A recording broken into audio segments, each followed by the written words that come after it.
My family, who has been dreaming of family mission, stepped forward by supporting an evangelistic crusade house seminar in Taiwan in 2008. My brother and I were 14 and 12 years old then. We cleaned and arranged the place of evangelism and rendered a well-prepared special number, though we were not professionals. In 2009, my father was invited to speak in the Bangladesh Pathfinder Camporee, and that became the actual door to our family mission.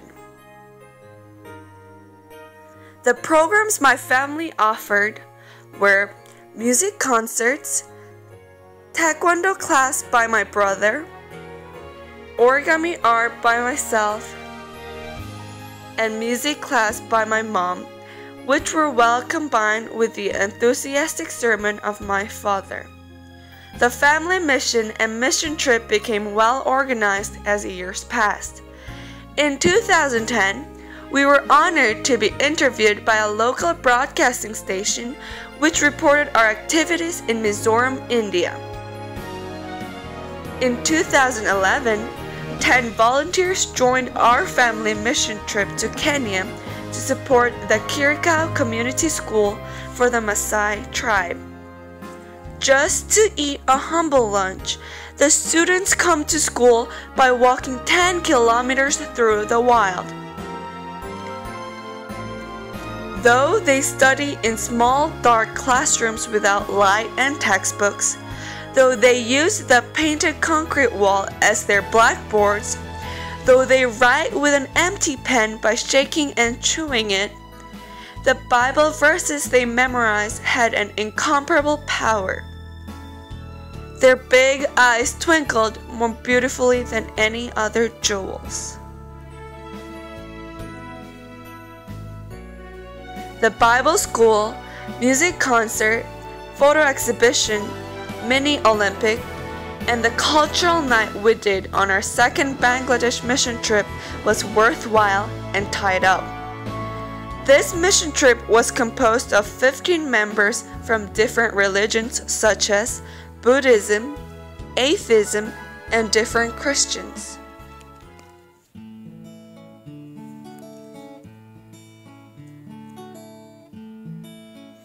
Our family had an origami flower exhibition for the children in Bangladesh who had never worn a new shoe in their lives.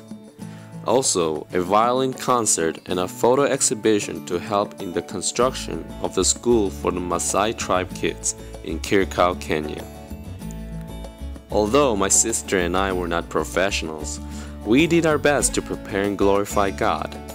We called all these projects and projects to come Stretch Hands for Smiling project, which have been planned and practiced by my family for neighbors.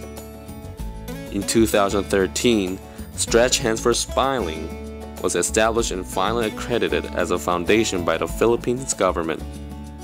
The SHS Stretch Hands for Smiling will be the neighbors till Jesus' second coming. The heavy rain that comes down during rainy season in Africa changes the configuration of the ground and disables even the power of a four-wheel car. In March of 2011, the rainy season began like any other years, and at the same time it was raining in the mission field we were planning to visit. After 15 hours of flight, we arrived at the base camp, which was a house of an elder. We were told a disheartening message that we would never approach the school we were supposed to visit the next day because of the downfall and the mud. After we were informed about that, we fell asleep in disappointment.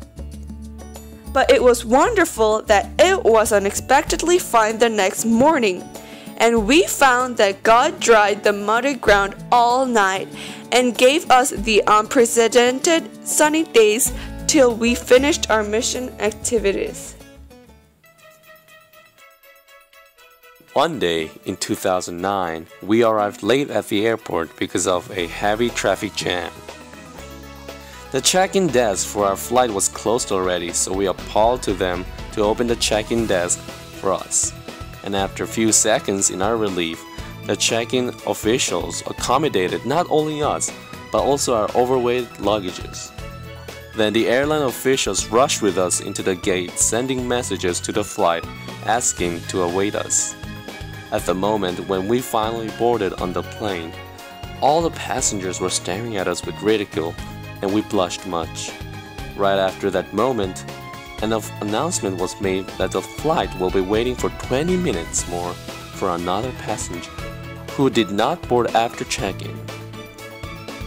After the announcement was made, the passengers turned their eyes away from us, realizing that it wasn't because of us that the flight was delayed. Eventually, the flight took off without the last passenger. Through this, we learned that our God stopped the flight for our mission and guided us by covering our embarrassment. Our God is a living God. In 2012, after we finished our service in Bangladesh, our group headed to Nepal.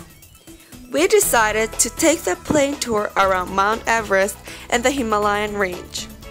On the day the plane took off, only on that day, God stopped the rain and cleared the sky for us so that we could be able to see a clear and a magnificent view of Mount Everest.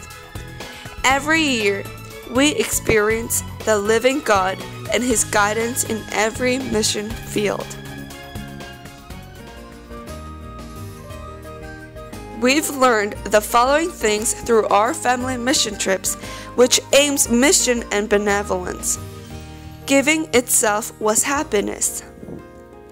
We confirmed that we are one family who shares love in Jesus beyond nation, ethnics, and race. We resembled Jesus by giving what we had.